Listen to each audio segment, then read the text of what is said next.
9th week weight loss result இந்த வீடியோவில் பார்த்துடலாம். இந்த வெயிட் லாஸ் ஜர்னியில் ஆல்மோஸ்ட் 2 மந்த் கிராஸ் பண்ணியாச்சு. அதாவது 62 டேஸ் கம்ப்ளீட் பண்ணிட்டேன்.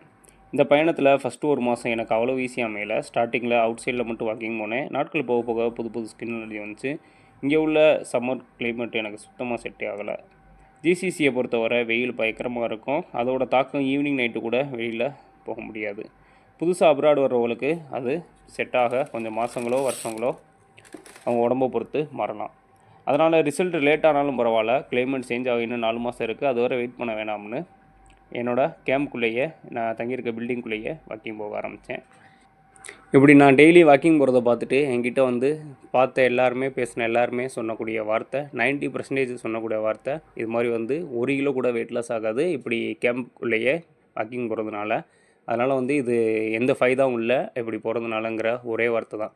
அவங்கள்ட்ட நான் சொல்லக்கூடிய விஷயம், கொஞ்ச நாள் வெயிட் பண்ணுங்கள், என்னோடய ரிசல்ட்டை நான் காமிக்கிறேங்கிற ஒரு வார்த்தையை சொல்லிவிட்டு நான் பாட்டுக்கு வாக்கிங் போயிட்டே இருப்பேன்.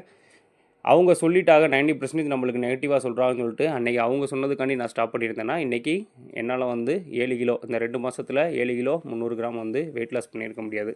அதனால் இது வெயிட் லாஸ்க்கு மட்டும் இல்லை, இது மாதிரி லைஃப்பில் எந்த நல்ல விஷயம் நம்ம பண்ணாலும் இது மாதிரி நம்மளை சுற்றி இருக்கிறவங்கள்ட்ட மோஸ்ட்லி நெகட்டிவான தாட்டு தான் நம்மள்ட்ட வரும். அதை பொருட்படுத்தாமல் நம்ம கன்சிஸ்டன்சியாக பண்ணோம்னா நம்மளுடைய அச்சீவை நம்ம கோலை அடையலாம்.